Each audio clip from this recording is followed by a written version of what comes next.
मैंने तो कुछ किया भी ना है, सच में मैंने कुछ किया ना है। हमने कहा था ना कि अपनी हद में रहना।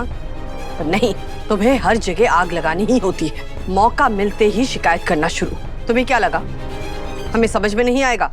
मैंने कहाँ लगाई भाभी साहब, मैंने तो बस सच कहा। सच? सच कहा तुमने? एक सच ये भी है कि हम वसुधा को अपनी बहू नहीं मानते।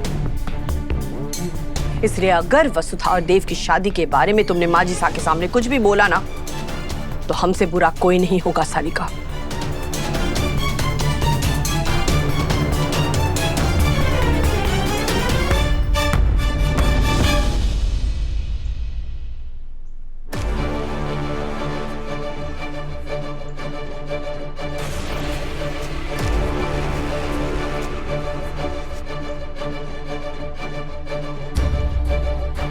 हुकुम, आप यहाँ? कोई काम था तो बुला लेती हमें। ये काम हमें ही करना था हनुमंत। माजीसा का आदेश पालन कर रहे हैं हम।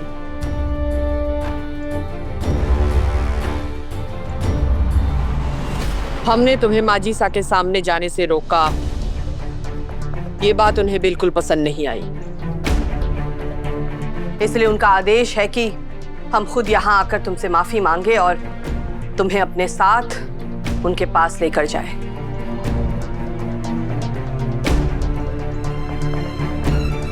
इसलिए हमें माफ कर दो और हमारे साथ चलो। देवियों को भी ये कह रही हैं आप? ऐसे मत कीजिए, हमारे को बहुत बड़ा पाप लगेगा देवियों को। पाप हमें लगेगा वसुधा, अगर हमने उनकी इच्छा पूरी नहीं की तो। वो यहाँ से बिना अपना इलाज करवाए चली जाएंगी और फिर सा के साथ साथ देवर सा और हमारे दोनों बेटों का भी दिल टूट जाएगा। हम उनका दिल नहीं तोड़ सकते। अगर ऐसा कुछ हो गया तो हम अपने आप से भी नजरें नहीं मिला पाएंगे। अब बस एक ही उपाय है कि तुम हमें माफ कर दो और हमारे साथ चलो। आपका कहा सब कुछ हमारे लिए भगवान का कहा है। आपको कभी भी हमारे से कुछ मांगने की जरूरत ना है, आप बस आदेश दीजिए। देख छोरा, अगले 10 सेकंड के अंदर अगर थारी लुगाई वसु को लेकर नहीं आई ना, तो मैं तो चली हमारे घर, फिर नाक रगड़ते रहना, जिंदगी भर कभी नहीं आऊंगी। नहीं नहीं माजीसा, नहीं, आ जाएगी वो, किसी भी वक्त आ जाएगी।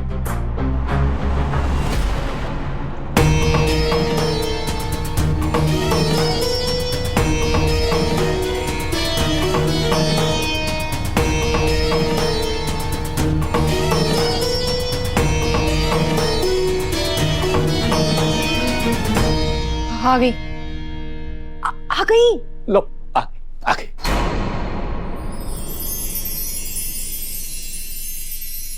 वसुड़ी, अरे कहाँ जाके छुप गई थी छोरी? थारे को देखने को तुम्हारी आंखें तरस गई थी रे। अच्छा,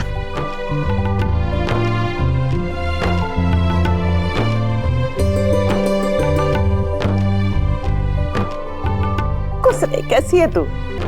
ठीक हूँ दादी साहब। हेलो, आ गया झूठा। अपनी मालकिन के चापलूसी के चक्कर में कितना झूठ बोले। अरे तू है, सुना हमारे को? गलती हो गई माजी हुकुम, गलती। अरे हट, बस सारे को तो मैं बाद में देख लूंगी, अभी रुक जा तू। माजी साहब, आप वसु ने कैसे जाने? अरे सिर्फ जानू नाम है इसको। इस छोरी रा सोने जैसा दिल खूब अच्छे से पहचानू मैं। तू हर महीने हनुमंत को भेजता था ना हमारे पास कुछ ना कुछ लेके, तो ये अक्सर उसके साथ आ जाया करती थी हमारे पास। थारी दी हुई चीज तो मैं एक ना रखती थी, पर इसके आने से ना हमारा घर खुशियों से भर जाता था। ये इतनी प्यारी गुड़िया सी, अरे लाडली, सोने का दिल है इसका, सबका मन मोह लेवे है, और हमारा तो दिल जीत लिया है इसने। अरे मैं तो इस घर में इसलिए आई हूँ कि थारे से मुलाकात हो सके, हमारी थारे साथ रह सकूं। तो बिटिया जब तक मैं यहाँ हूँ तू हमारे पास ही रहेगी। हमारी सारी जिम्मेदारी सारा काम तू करेगी, कर लेवेगी ना? जी दादी सा। खुश रहे। आज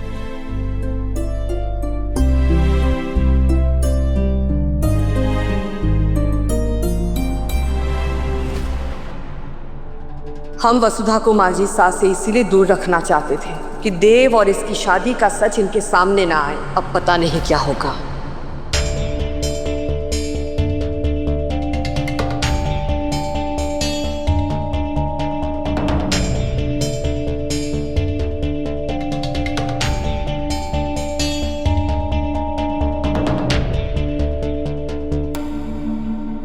वसुड़ी के यहाँ रहने से थारे को कहीं दिक्कत है?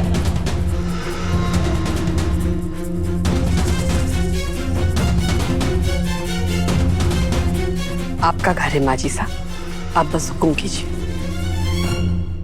फिलहाल तुम्हारे को अपनी कमर सीधी करनी है, थक गई मैं तो। दादी साहब आपका कमरा तैयार है, चलिए आराम कर लीजिए। मारे को नहीं जाना कमरे अमरे में। अच्छा प्लीज, अब अपने पोते को भी मना करेंगी आप? चढ़। चलिए। हाँ इधर इधर। अरे बसूड़ी, थारे को मैंने बोला था ना कि तुम्हारे साथ रहेगी, तो ब्रेक मार के 2 गज दूर काहे खड़ी है? चल।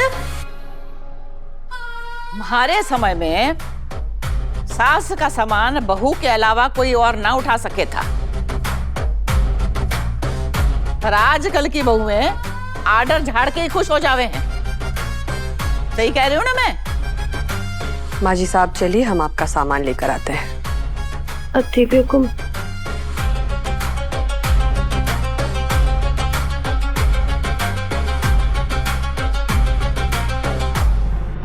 मैं हेल्प करती हूँ।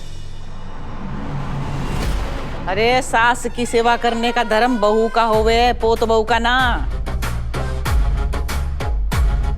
और छोटी महारानी, तू हमारी बहू ना है के? हाथ में मेहंदी लगा रखी है कहीं? चल सामान उठा।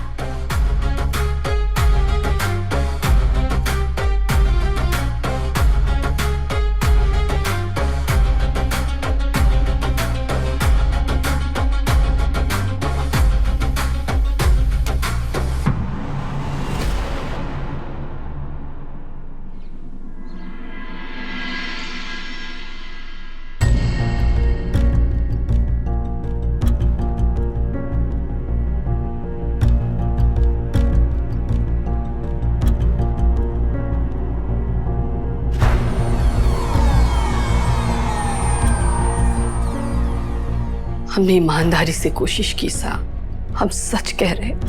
हम भी चाहते हैं कि हमारा पूरा परिवार माजी सा के छत्र छाया में रहे। हम सच में चाहते हैं कि आपका सपना पूरा हो। हम भी मासा की सेवा करें। हम भी चाहते हैं कि उनका इलाज अच्छी तरह से करवा सके। और आप ही बताइए,